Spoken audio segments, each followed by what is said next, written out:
It's a pleasure to be at home at USC. I do have to say I'm not home a lot, but I do look forward to the collaborations here. I'm going to talk today about health care reform in the U.S., in particular the health care reform bill from last year and the controversy that continues to surround it. And I want to provide some context for that. This talk is designed for a general audience, so both people who are specialists in healthcare and economists may find this somewhat beneath their continued interest. Nevertheless, that's where we're going. The Healthcare Reform Act passed last year. The full name is the Patient Protection and Affordable Care Act. It's now called ACA, or the Affordable Care Act. It was a major government intervention in the healthcare system, affecting both finance and delivery systems and costs. It has two major arms. One is the reform and regulation of the private health insurance market, and the other is reform and regulation of purchase and payment systems, primarily in Medicare and Medicaid. And obvious policy questions to ask is this bill going to do the job that it's designed to do, namely guarantee efficient and equitable health care delivery and finance, and is the current effort by conservatives to modify or repeal it in the public interest? Well, I will try to draw some final conclusions on that, but what I want to do is give you a little background on this bill, and then I want to actually quite a long background on this bill, and then turn to an earlier bill, namely the 2006 expansion of Medicare to cover prescription drugs, and draw some lessons from the experience with that market for insurance that may apply to the implementation of the ACA. One of the interesting features of the ACA is that it's really, the bill itself is really just a framework for organizing health insurance markets, and all the implementation is yet to be done. In addition to the conservative attacks on this bill legislatively and legally, there's also essentially an attack on its implementation through failures to fund the organizations that are charged with doing the implementation, and failures to approve the appointments of the administrators who would administer that. It's an interesting back door to how the U.S. makes policy, and probably not the ideal way to go about making policy. Okay, well, here's the background for the ACA.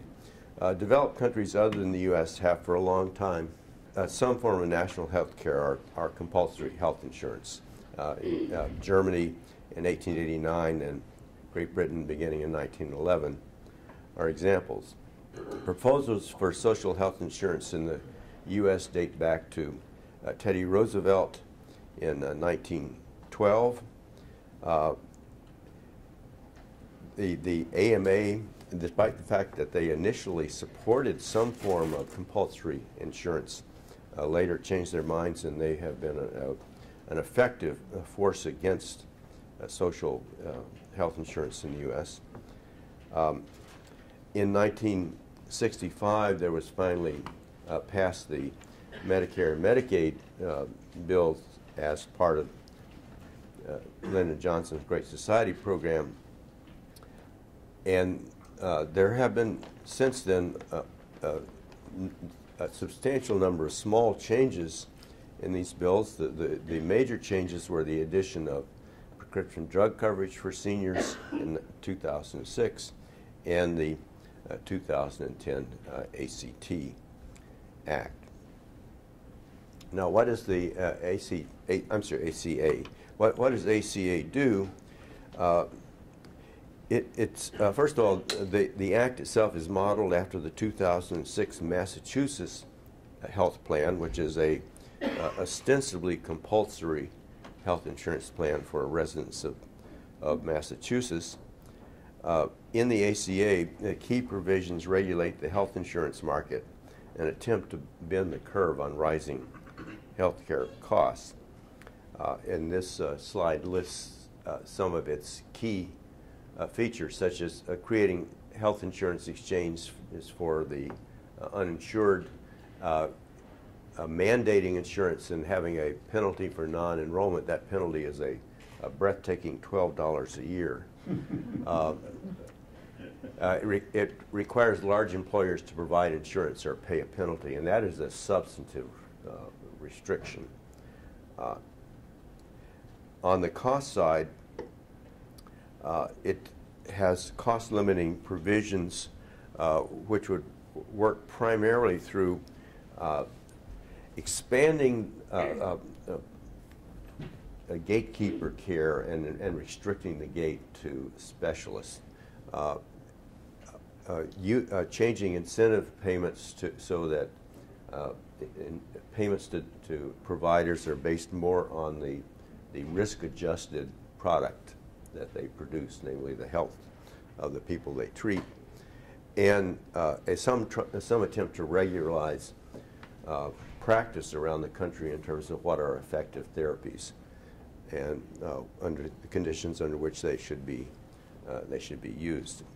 Now, the current situation on the ACA is that there's a very sharp partisan divide on the whether this reform is a good idea.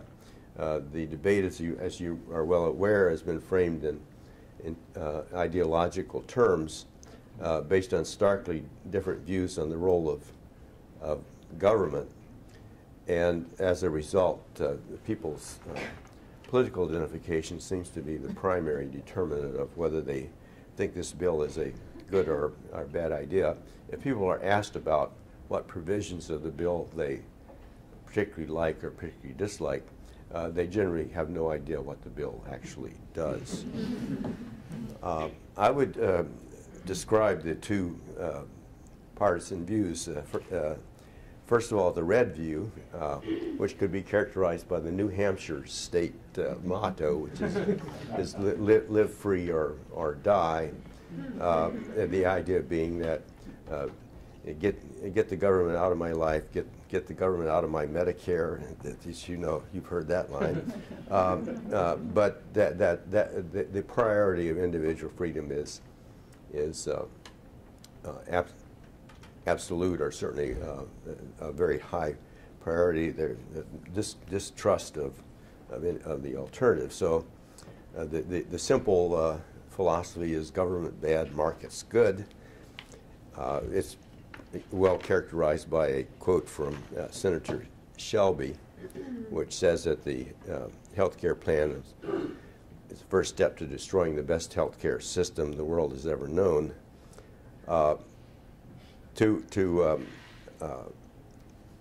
Aspects of that view of health care reform are that if you free health care markets from distorting government regulation, they will work efficiently. This is grounded in a philosophy that private markets will always, in this view, work.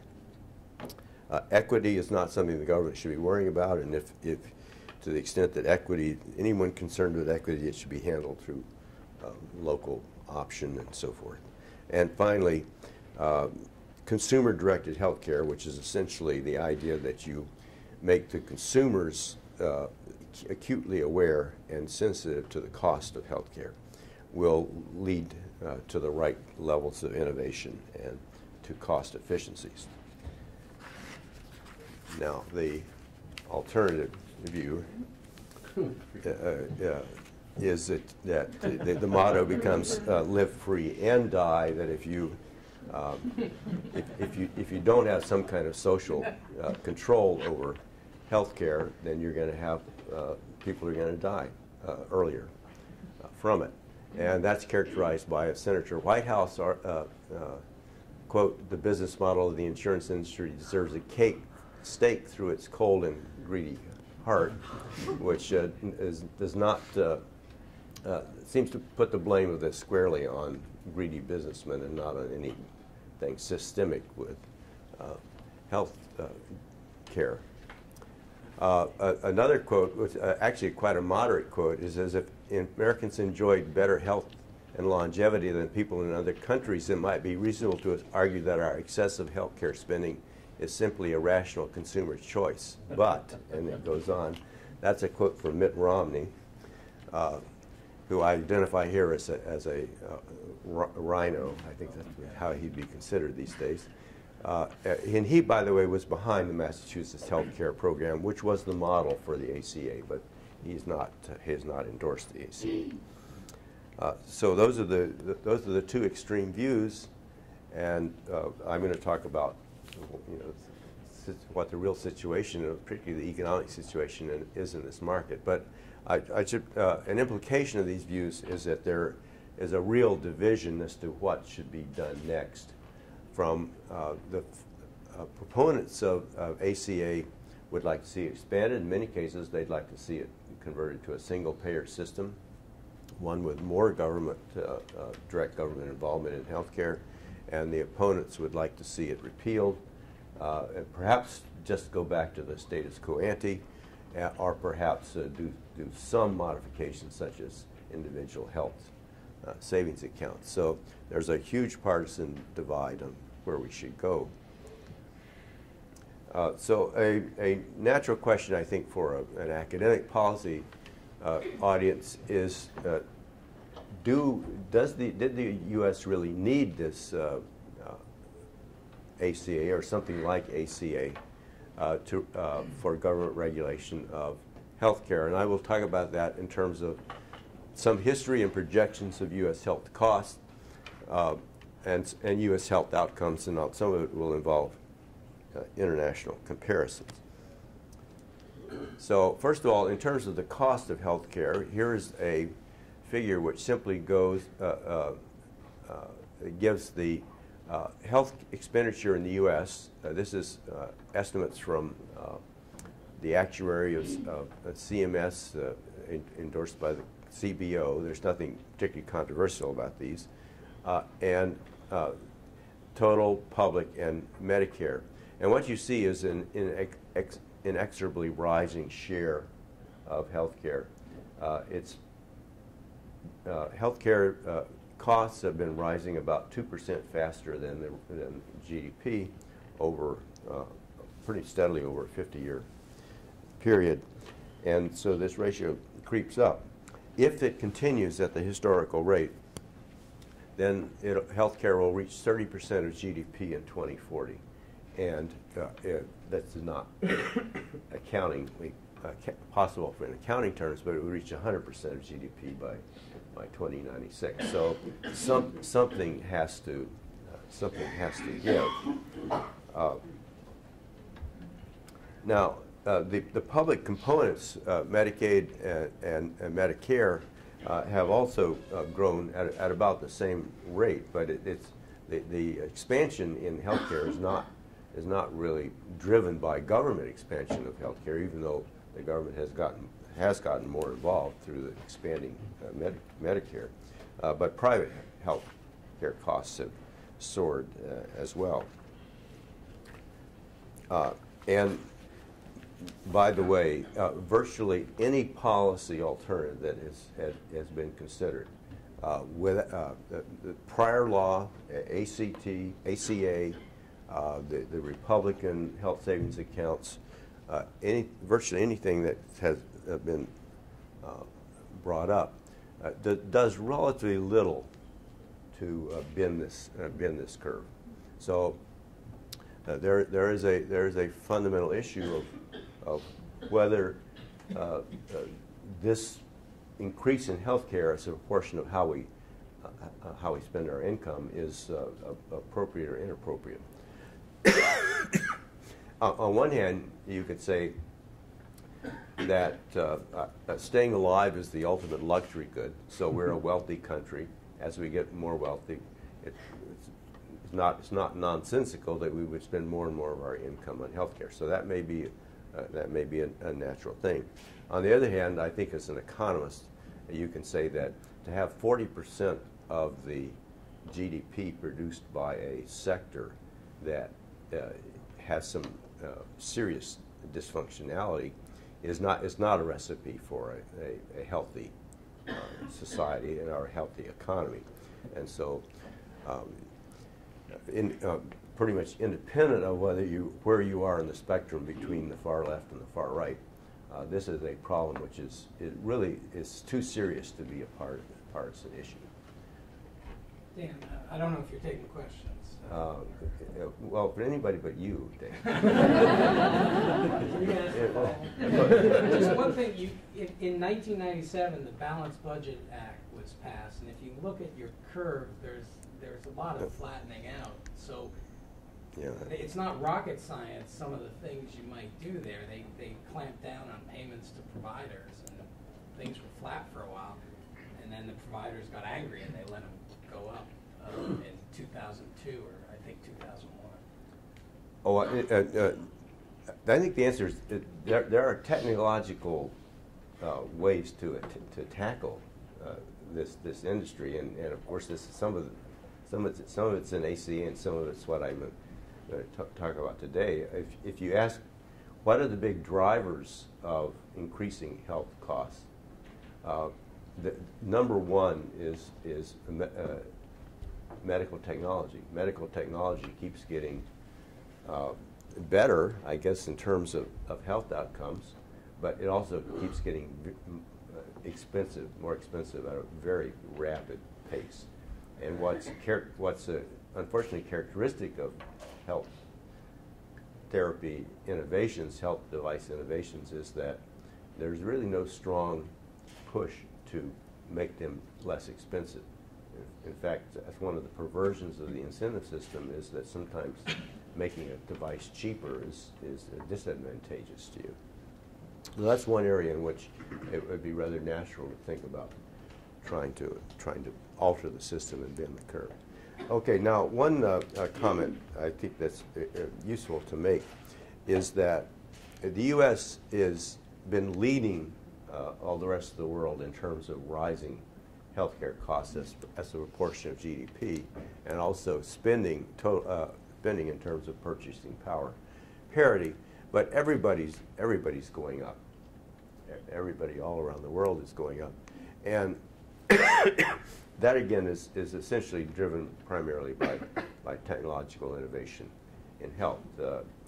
In a century ago, when doctors really couldn't do much, there was not a lot of reason to spend a lot of money on them. Now they can actually do quite a bit, and it does make sense to buy some of the things they can do.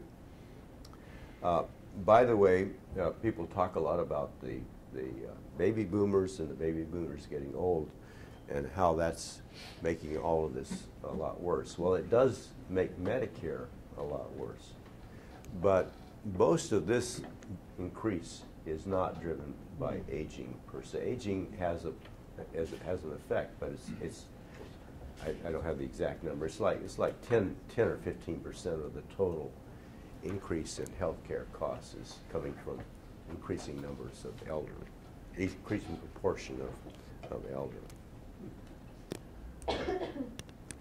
So one question is, that's a story on costs. The U.S. is a high-cost country. It's higher cost than anybody else. Its costs are rising rapidly over time. So one question is, are we simply buying the best health care you can buy? And so in some sense, even if it's not a bargain, it might be a rational choice. That's what I want to look at next. But one comment on that before go on. I'm going to talk first about some equity issues before I talk about health outcome issues. And the reason for that is that the U.S. healthcare is about 50% private. That is to say, 44% of U.S. healthcare is paid through the government, the rest through private funds.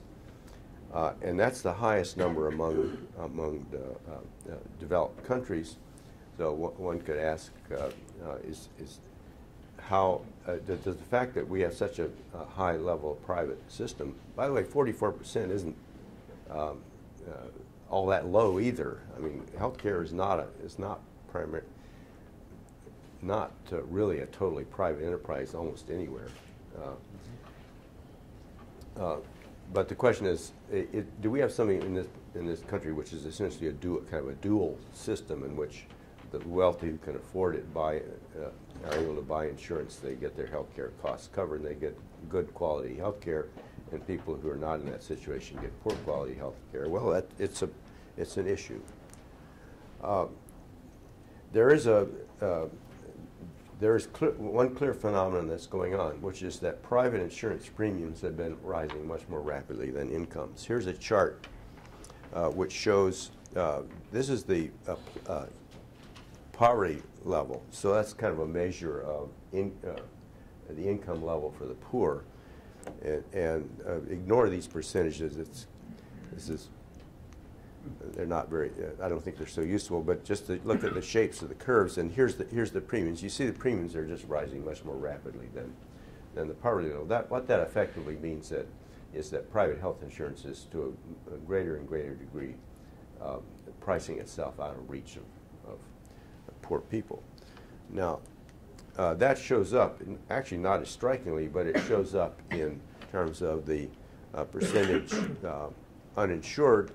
Or this is not a percentage, this is the total number of uninsured. So between 2004 and 2009, 5 years, that's gone from 43 million to 50 million. And that's part of that is just that the premiums are so high that the poor can't afford it. It's also the fact that employers, because premiums are high, have been dropping employee-provided health insurance, and people are thrown into the private market where they don't necessarily feel they can afford it. Now, for people who don't have health insurance, what you can say is that health care is delayed and underprovided for these people, and that shows up in places like when is cancer initially detected. There's a huge difference between the stage of cancers detected for people who have insurance and the stage of cancers for people who do not. People who do not have insurance wait too long to go to the doctor.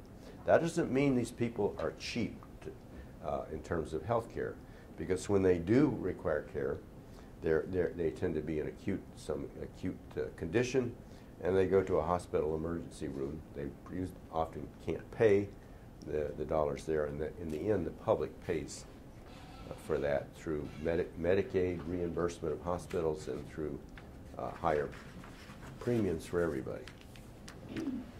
Okay, so that's the equity situation, and equity may be an issue in the U.S. that we should be careful about making blanket statements about the quality of U.S. health care.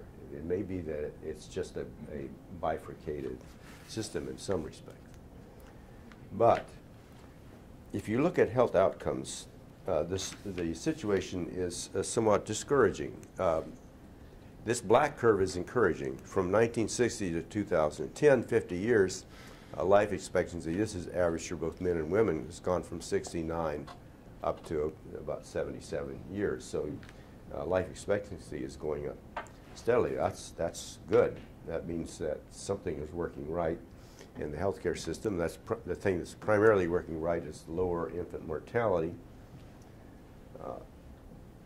On the other hand, if you look at this in relative terms, in 1960, the U.S. was in 15th place among nations in terms of life expectancy. Now it's in 32nd place 50 years later, and the slope of this curve is not encouraging.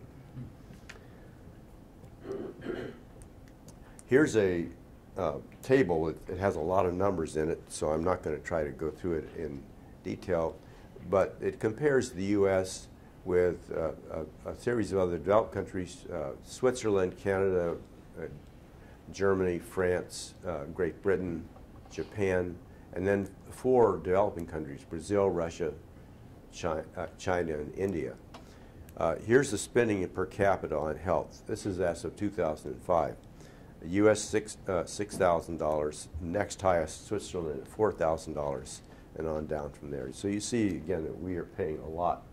This is all in purchasing power terms.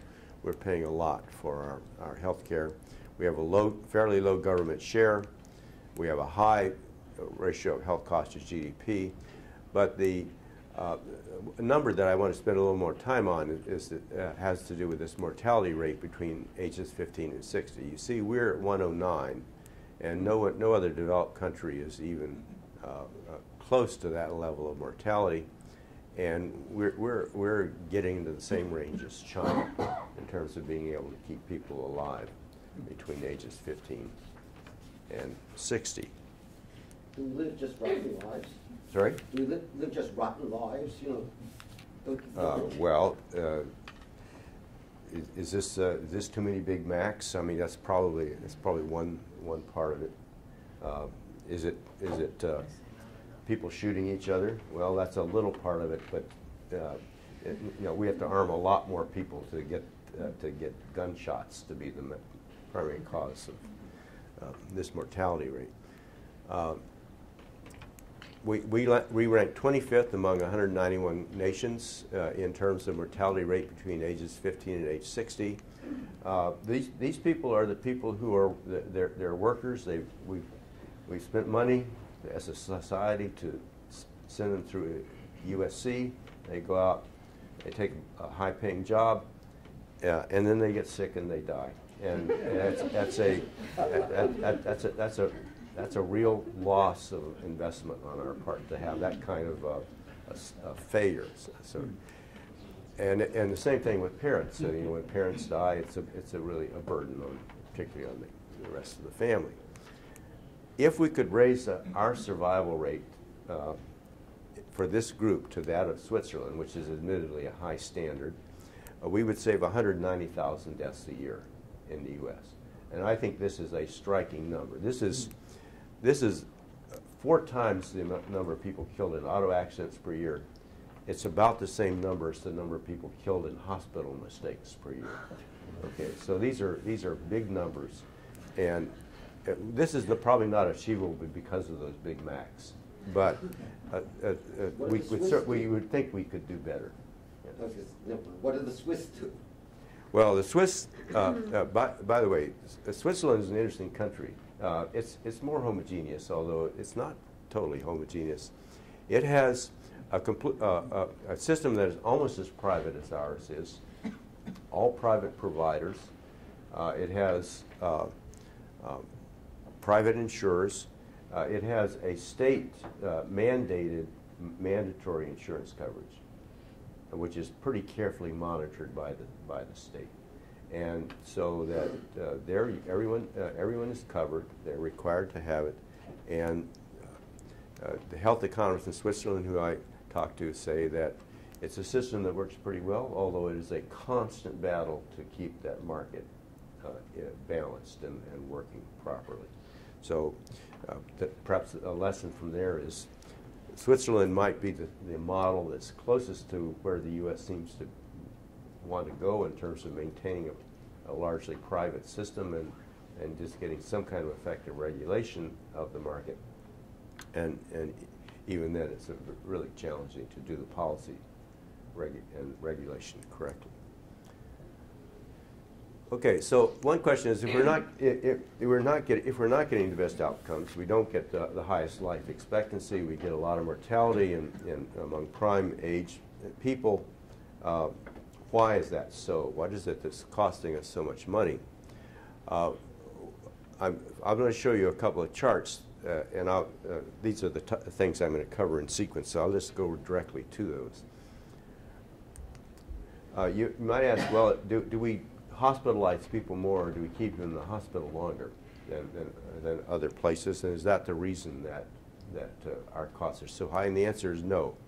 we are actually well below the average for the OECD in terms of the number of hospitalizations per unit of population, and well below the average for the length of stay in a hospital too. On the other hand, if you look at the cost per day in a U.S. hospital, it is an order of magnitude larger than the cost per day in the hospital in most other countries.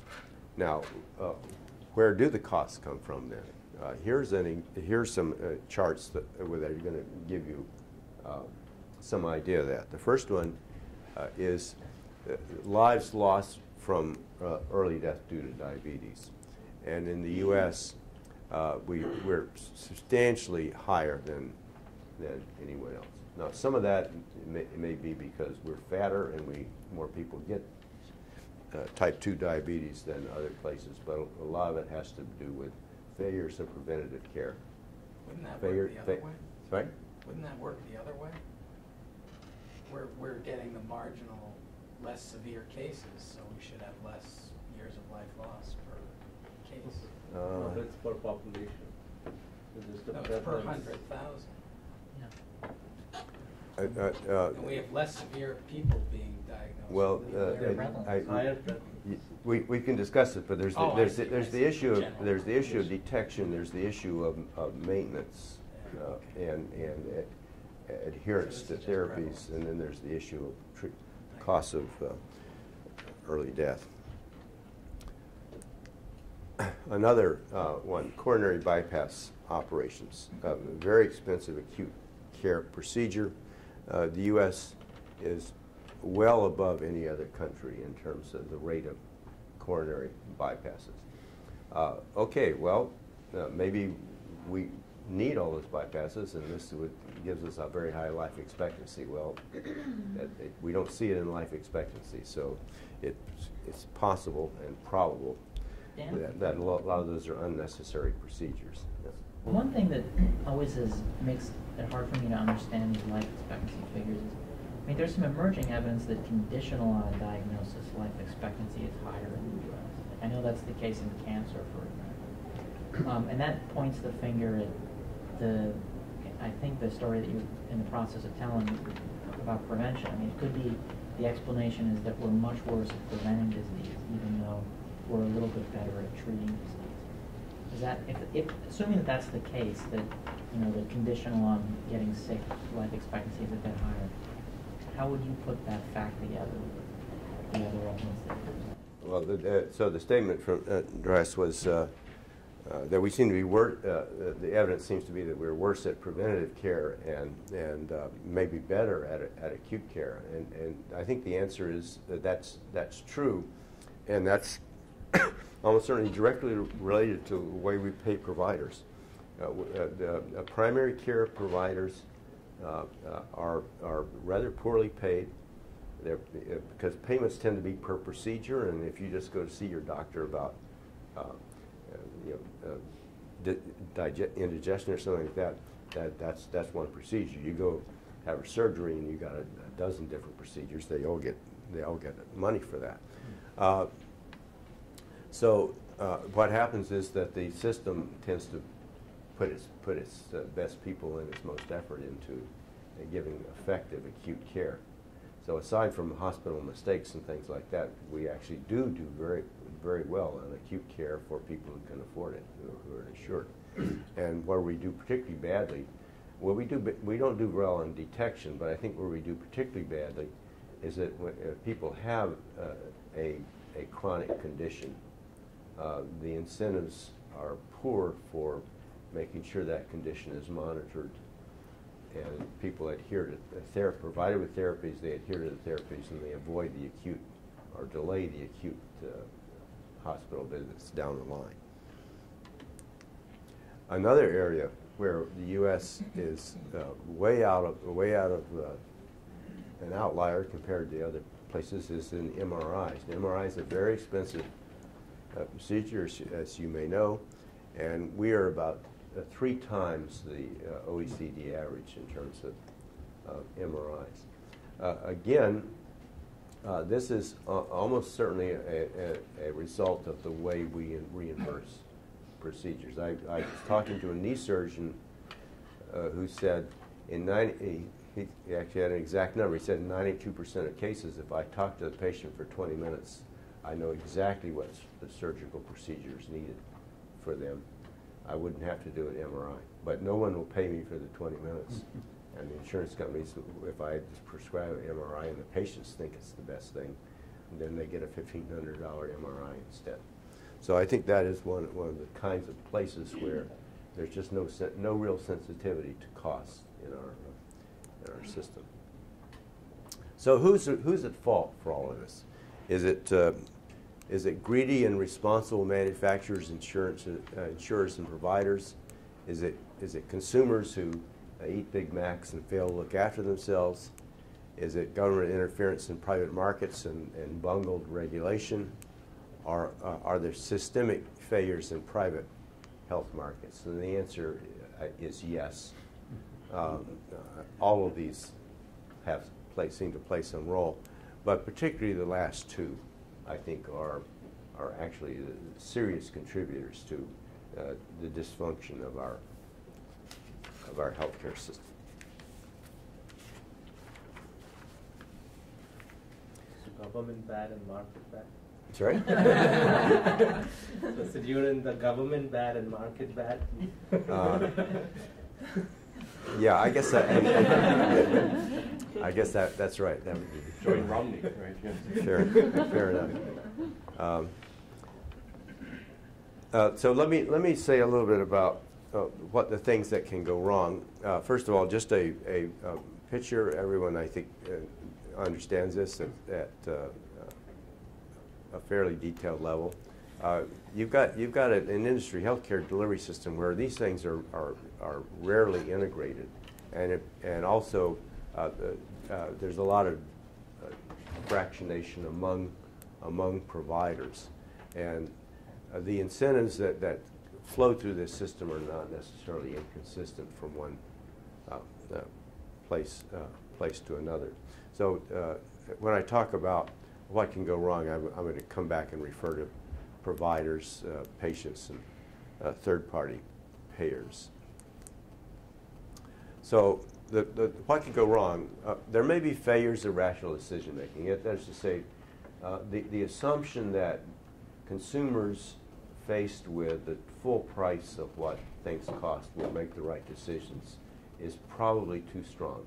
And for that to be true, consumers need to have very good information about what they're getting, and healthcare is an area where that's actually quite challenging.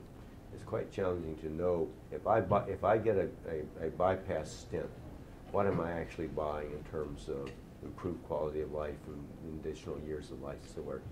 It's very hard to quantify that.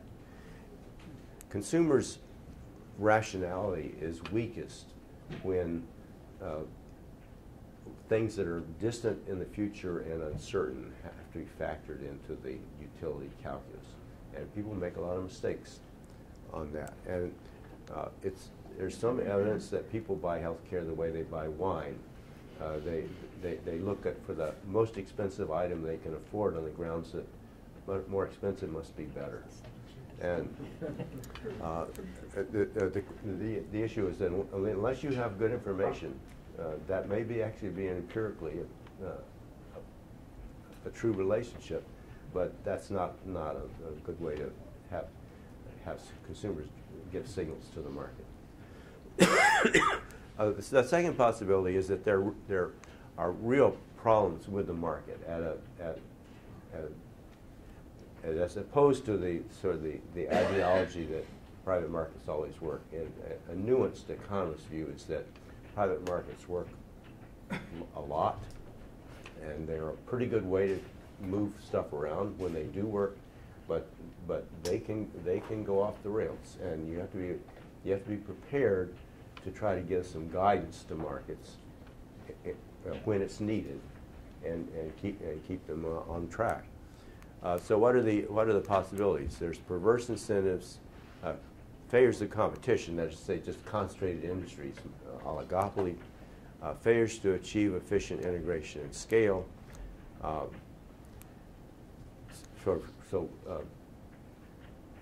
doctors don't necessarily band together to have practices of efficient size, and don't necessarily have the kind of communication and cost sharing information necessary to make the organization as a whole minimum least cost organization.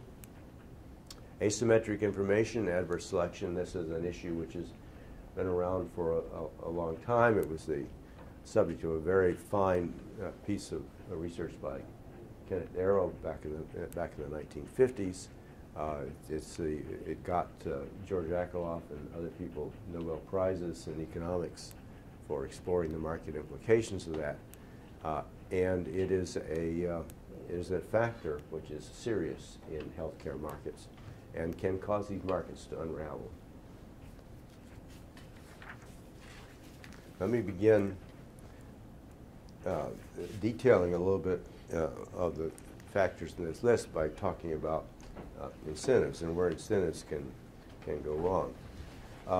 So the problem is that financial incentives embedded in payment mechanisms may induce costly, inadequate care rather than inexpensive, good care. The most obvious things are if you pay providers on a cost-plus basis, they get the cost of providing a service plus 10%, then the incentive is for them to use the highest cost, not the lowest cost technology to achieve what they are trying to achieve, because they get more money from it. If you go the other way and give them a budget and say there's a fixed amount that you will receive per patient, then they have the incentive to go and find the cheapest way to treat the patient, maybe cheaper than they should. So neither of those is perfect in a situation where you cannot clearly link the input treatment to the output health outcome. These are problems that occur both in government payments schemes and in private payment schemes. So health insurers don't get this perfect, and the government certainly doesn't get it perfect.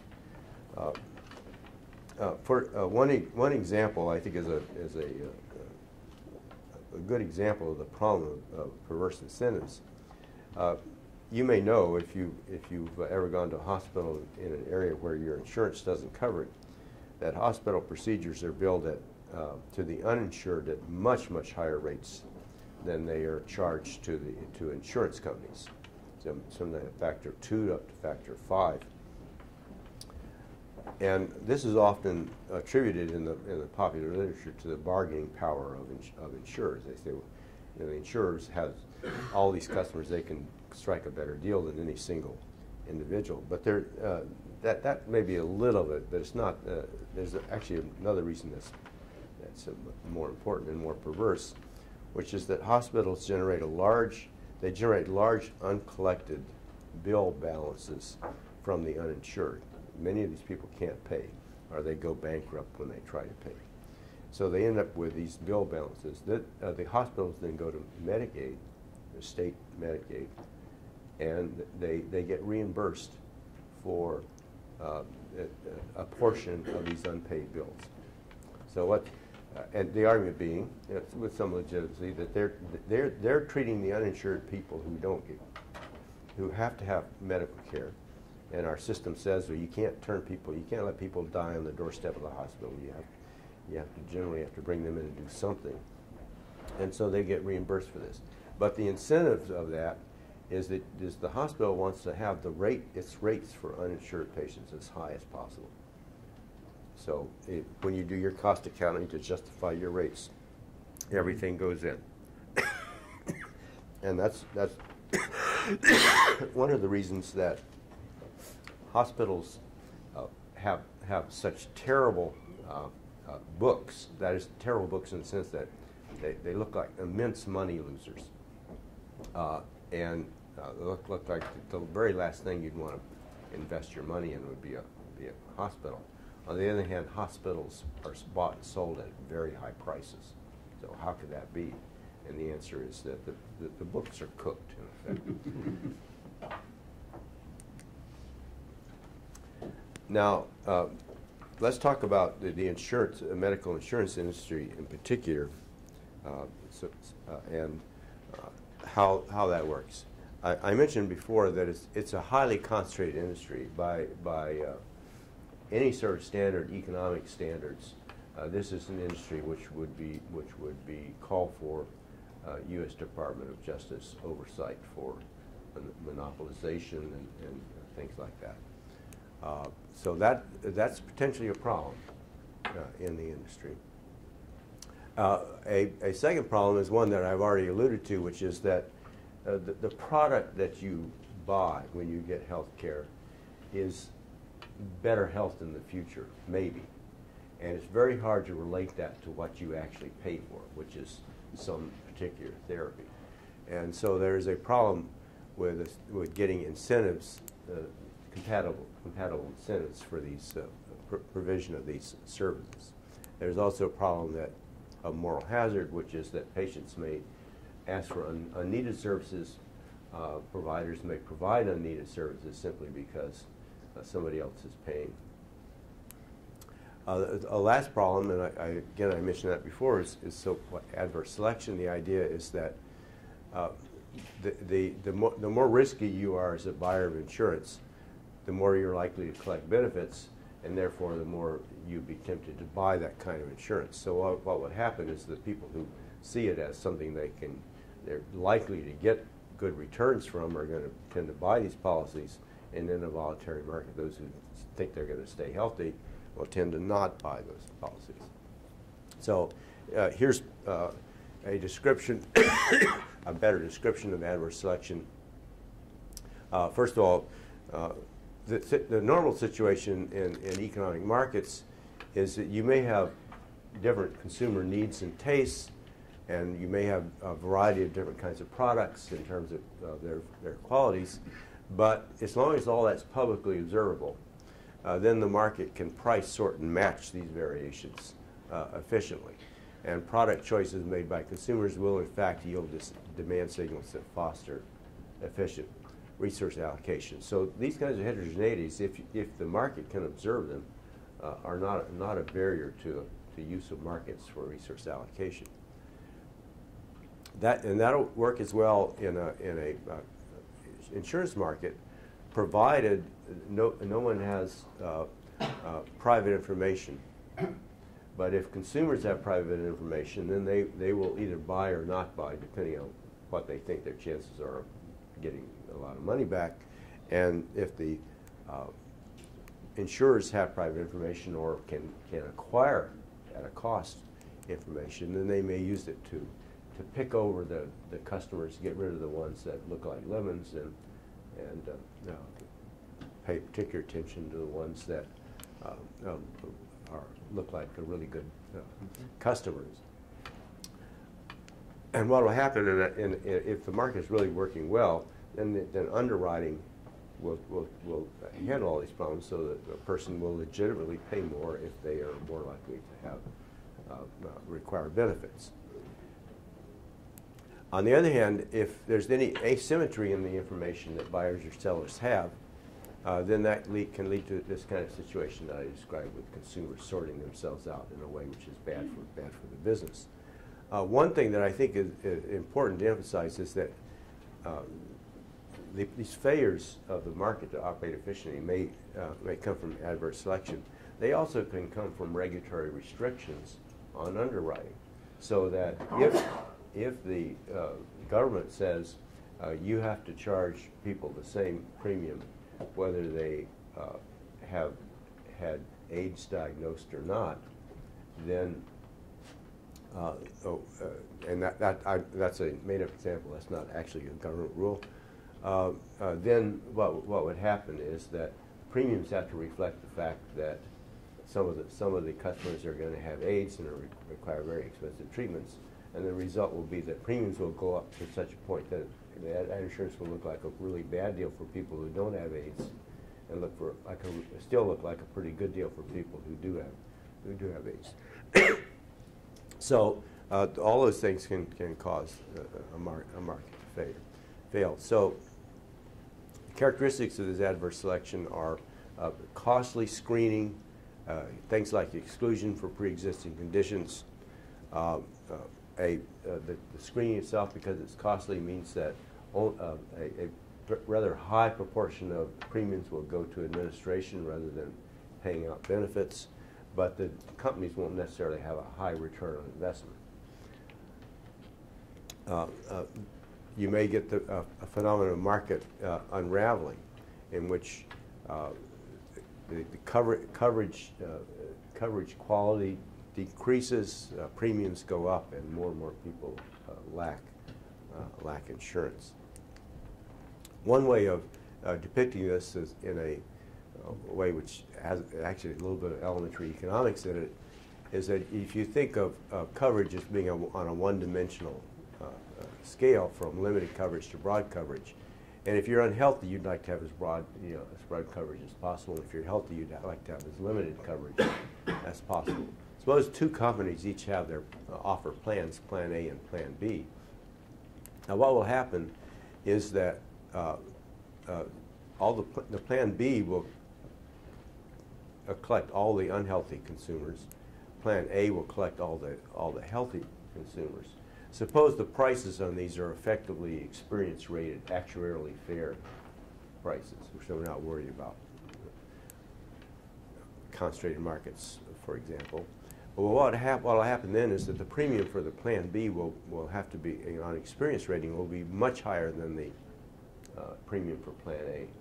And the result of that will be that the people who are sitting at Plan B will say, well, I like the broad coverage, but if I just take a little bit of a drop in coverage, I get a huge drop in premium. So I'll switch from Plan B to Plan A.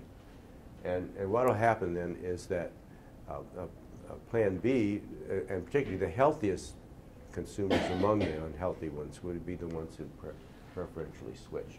And as a result, Plan B will tend to see a falling share of the market, higher premiums required to break even, and it may actually end up failing. What happens if Plan B fails? Then all the sick customers go to Plan A, and if there's another plan further down to the right, down to the left, then that Plan A comes under attack, and you can get unraveling of the market, in which the broadest coverage plans essentially get attacked and stripped out of their customers by plans just below them, and the market just gradually unravels. So that's how adverse selection works, and one of the implications of it is that the adverse selection is at its worst when the plans are rather close together in terms of coverage. If the coverage differences are very great, then there's less of a tendency for the adverse selection to happen. Just a general comment, adverse selection does depend on something about consumers. If consumers are sufficiently risk averse, and if their perceptions are that their risks are higher than perhaps they are truthfully, then adverse selection is not such a big problem. But when consumers are not too risk averse, or they really think they know what's their benefits would be if they buy a policy, then it can be quite severe. So a question, and this is a question that's you could ask about the ACA, is can regulation remedy health insurance market failures? Well, what kind of regulation could you consider? You could have insurance exchanges in which anyone can come in and buy a policy. There's no exclusion rules, no rescission rules. You can't be dropped, no exclusion for pre-existing conditions. If you have that kind of exchange, you get a situation in which adverse selection may still be there, but now you can do things. One, you could mandate that people have to go to the exchange and buy a policy. It's a penalty for failing to satisfy the mandate. If you're the government, you could introduce risk adjustment. So if a person comes in and they're particularly unhealthy, say they have HIV, then the government would pay part of their premium. So those are the kinds of things you could do to cut down on adverse selection. Secondly, you can standardize the contracts, the kind erosion, cannibalization that I showed on the previous slide between contracts, it can't happen, or can't happen in such a vicious way if the regulators say, okay, you can offer, you have a mandated coverage, this is the contract you can offer, and you cannot change from that. That eliminates a lot of the possibilities for market unraveling. The general observation, that is, I think many people, particularly on the right, would view regulation as being something that's antithetical to market efficiency. But I think in terms of and just look at the way sports are played, having tight rules and good enforcement of the rules actually can facilitate competition in sports. And I think the same thing is true in economic markets. Of course, there is always the problem of who regulates the regulators. Now, Medicare Part D, it's the main part of this talk that I have exactly 60 seconds to cover, is a coverage which began in 2006. Before that, lack of prescription drug coverage was a serious problem for seniors. 10% of the population spent more than $5,000 a year on drugs, and that's where at a time when the average income of these people was $14,000. So prescription drugs were a big problem.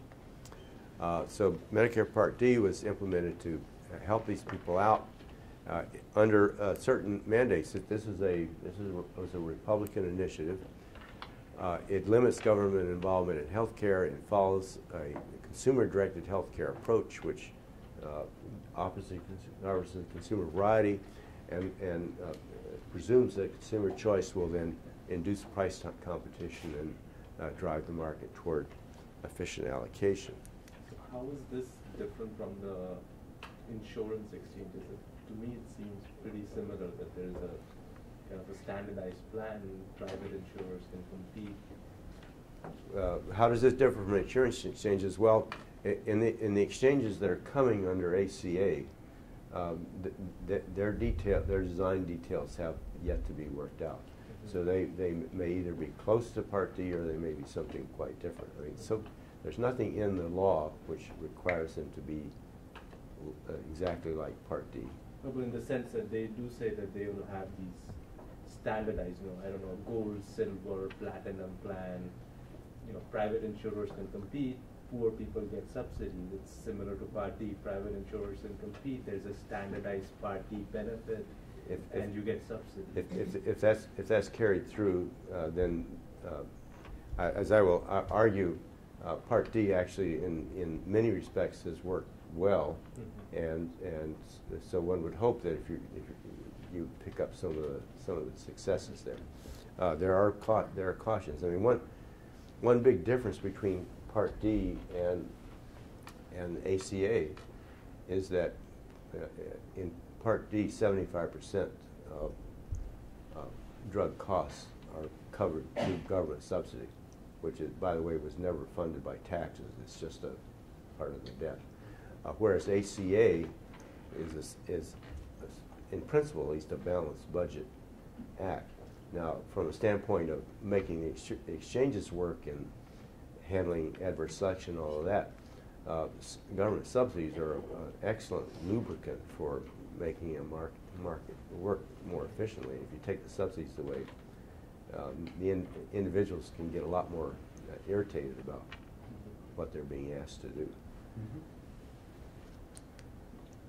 I'm going to talk about what goes on in Part D. There are three kinds of plans. You use my terminology: the silver, gold, and platinum for a standard plan, a plan that covers generic drugs and what's called the gap, and a platinum plans which cover all drugs. Here's a picture of out-of-pocket costs under these three kinds of plans.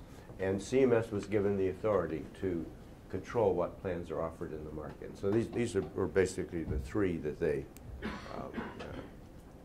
allowed. And so any plan that's introduced has to conform more or less to those.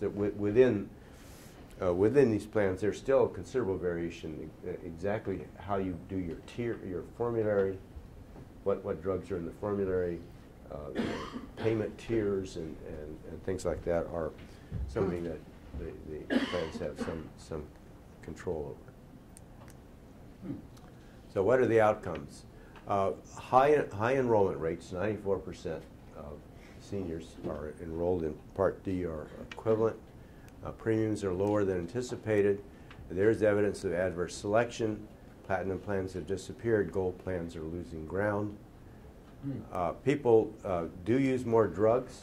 If they were previously uninsured, they used 2.2 prescriptions, then they moved to 3.2 prescriptions. But that doesn't seem to be just wasteful. That seems to be there was a deficiency before in what people were doing. It's anticipated that the better drug coverage will be beneficial down the road in terms of reduced levels of acute care, hospitalizations and acute care. That remains to be seen. In terms, a few cautions, and that is there's the large public subsidy, the control of formulary and benefit design, and risk adjustment virtually eliminate adverse selection. They eliminate the reasons for insurance companies to try to work their way around the regulations, something which ACA may not have available. Even with the Part D and with a system in which 98% of people actually from any kind of reasonable point of economic rationality should join, 22% of the people that have a free choice as to whether they join or not fail to join. So there's what I would say is clearly consumer short-sightedness and a lack of attention to risk.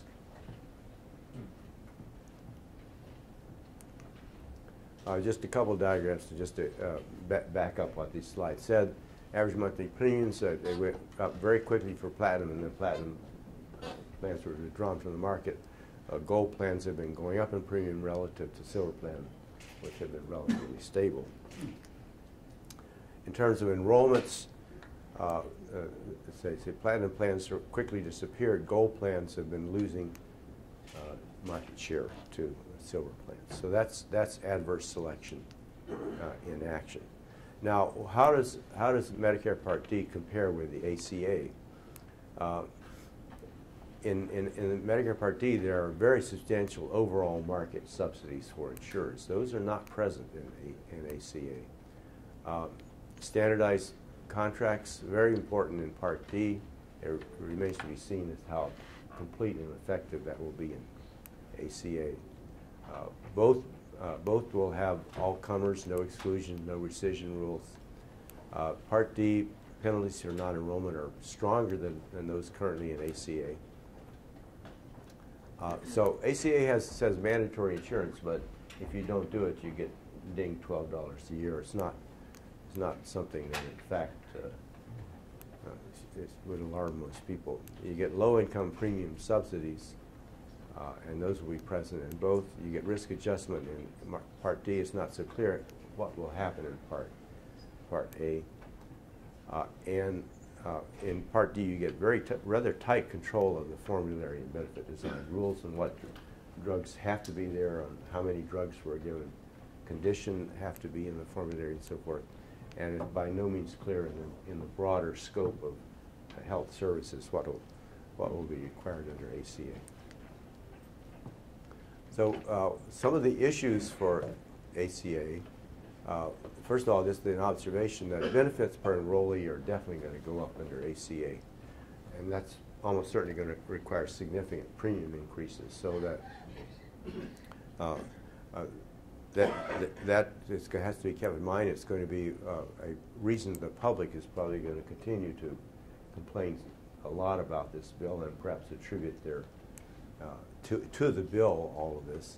There are offsets from ACA, such as reduced hospital outpatient use, which currently gets hidden in Medicare Medicaid costs.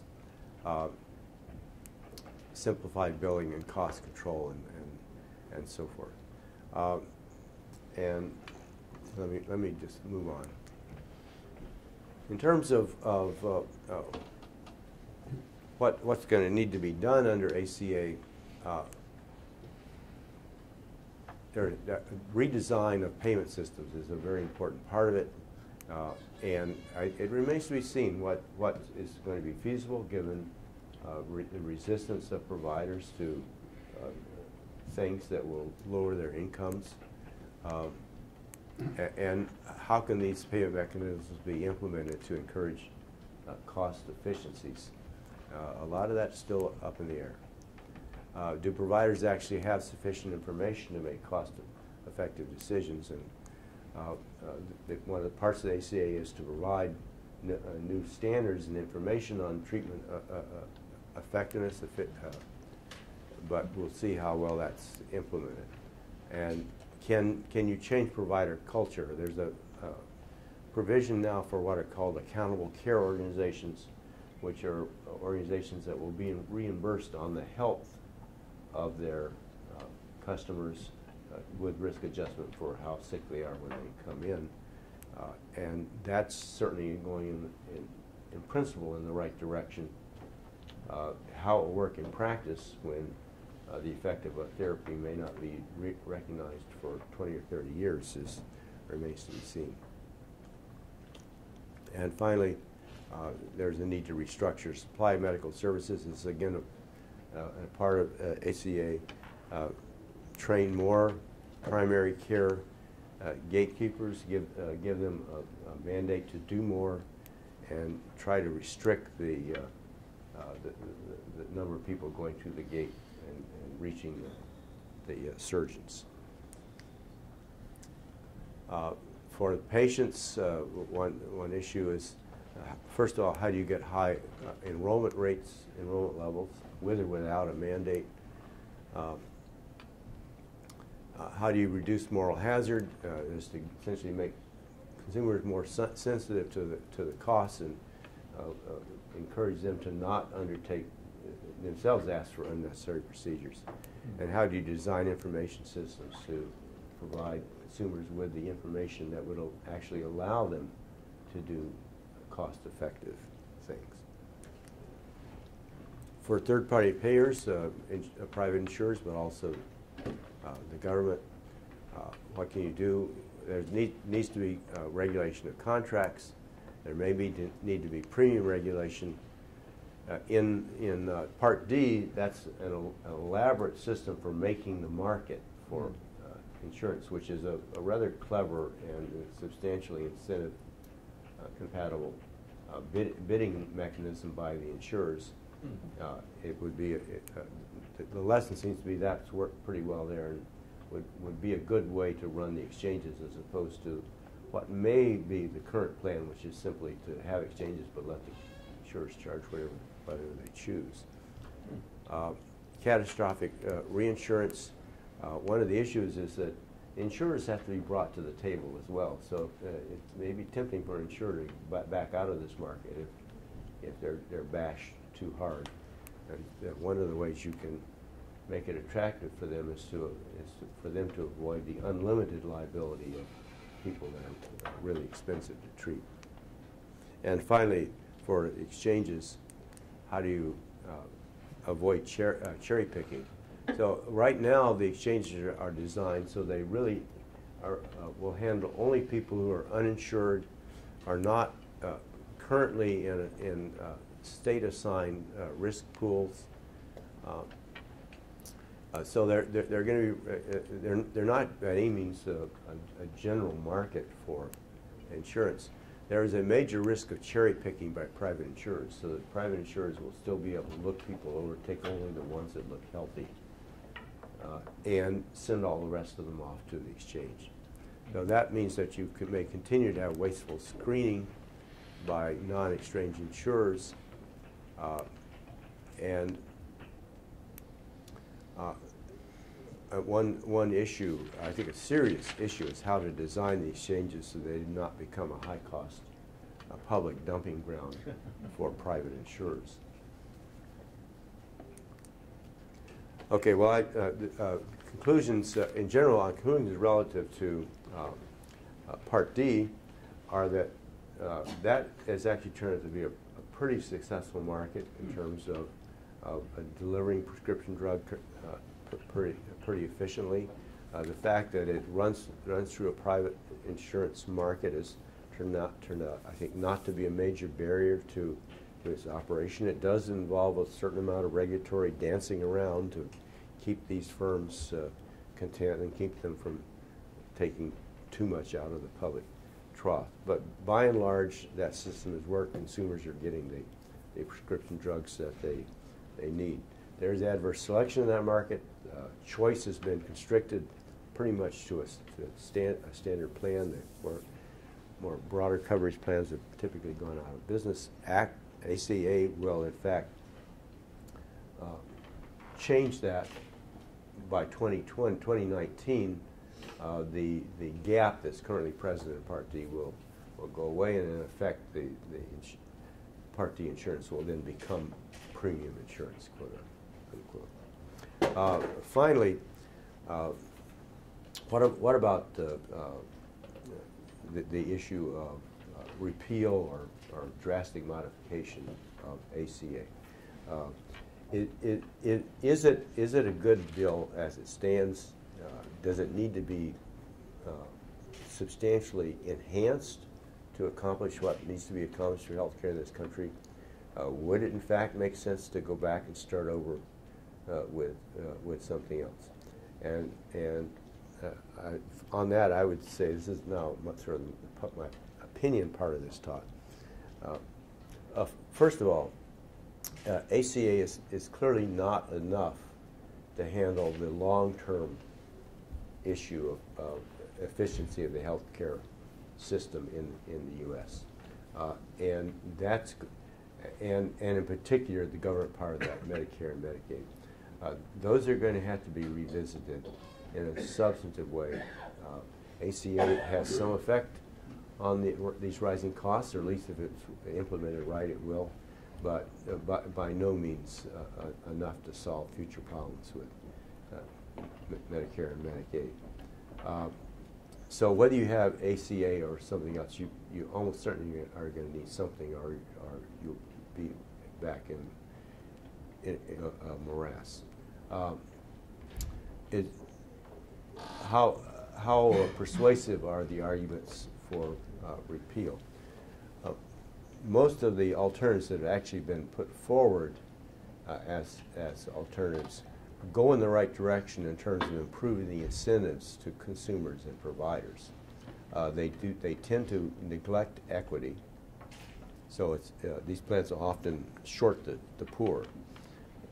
Secondly, they simply are not on a scale that is going to have much effect on the market. So essentially, repeal are the kinds of modifications that the conservatives have in mind will leave us with pretty much the status quo ante of rapidly rising health care costs and a very difficult burden on not only for the government but for private firms and for consumers. Well, is it worth it for a conservative? Is it worth it? Individual freedom is a very high priority, and I think the answer, my own answer to that, would be that, to paraphrase Milton Friedman, there's no such thing as a free freedom. If you give people the unrestricted right to make the health care choices that they want, then the systemic problems with organizing resource allocation in this market are such that the result is not going to be, almost certainly not going to be an efficient market. So that the notion that you just let private enterprise do its thing and this would work out better than it's working out now, I think is a romantic, given the actual nature of information and agency in this particular sector of the economy. Okay, thank you.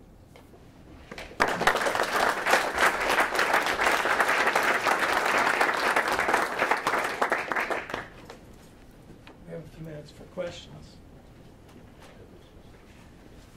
Does it have to be either or? Couldn't we run these two healthcare systems in parallel in the United States? We have a huge market here. We could have either you opt into the government program or you opt out permanently. Or we could have just state level plans with a great variety of homeless versus private control. What are the disadvantages of kind of fragmenting our healthcare system? I hear what you're saying. A few years ago, I was on actually before the last presidential election, I was on a working group on healthcare, which contained the campaign managers for both the McCain campaign and the Obama campaign. So it was not an academic exercise divorced from politics. And the idea of that panel was to try to come up with some guidelines for what healthcare reform might look like that would be acceptable to all sides. I proposed to that group I think precisely what you just suggested, which is it's not so clear whether the market here will work or whether the single-payer systems will work. Why don't we set up a system in parallel where we let the private insurers do their thing? We set up sort of a government insurers, and we let because there's a model. The VA is a good model for provision of government health care. Let's let them duke it out and just see which one can deliver better health care at good cost. Both the Democrats and the Republicans just hated that idea. It's inconsistent with the view that there's no reason to do that experiment because you already know the answer, which is I think the view of both sides.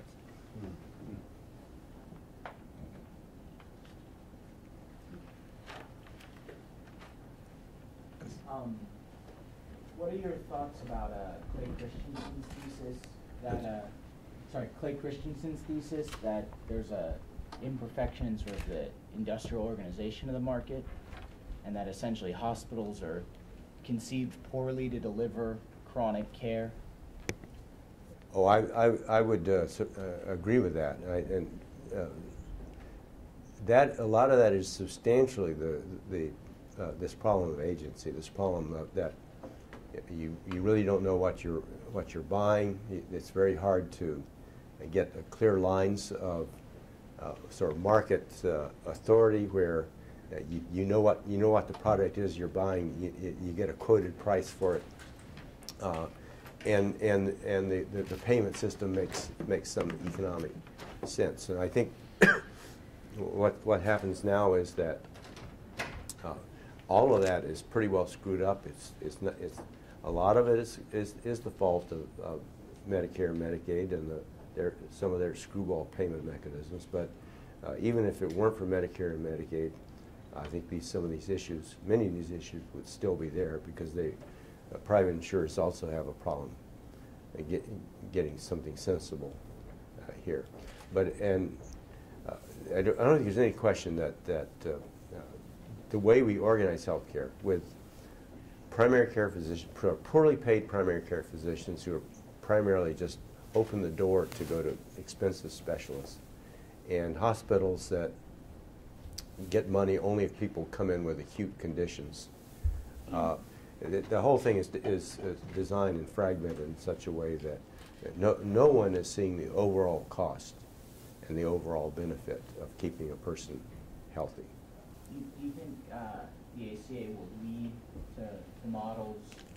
Think of the Jiffy Lube model in cars, where if you need an oil change, it's done very well. You'll have clinics doing just diabetes care. Geisinger's model of fixed price for heart surgery because they know the quality they deliver. Well, I think ACA essentially allows the construction of these so-called affordable care practices, which are, I guess, modeled on Kaiser, so that the idea would be that hospitals and doctors can band together and essentially give life course health care and get reimbursed for their ability to keep their populations healthy.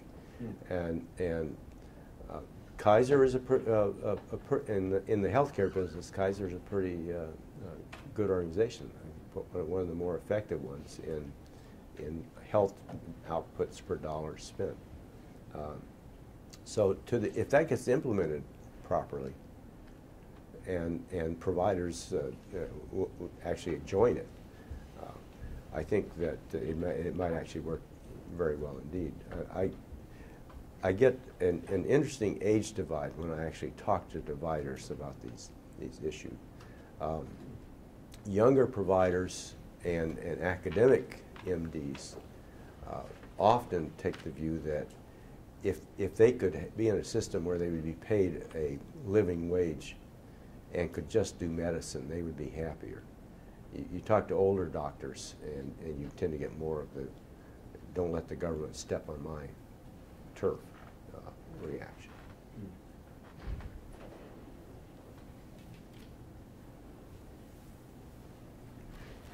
Dan, so your comments that the Act sort of kicked the implementation and design of these market mechanisms down the road reminds me of the communications industry when we moved to competition and, in particular, spectrum auctions.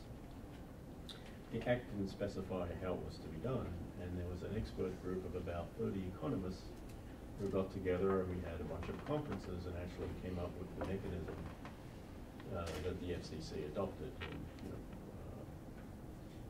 is there any discussion of having something like that in this particular case, where you could take some of the politics out? Well, there is, and in fact, some of the new institutes that CMS is supposed to set up are designed to do precisely that. What's true is that the politicians did not keep their finger out of the pie, so there are going to be restrictions on what those institutes can do.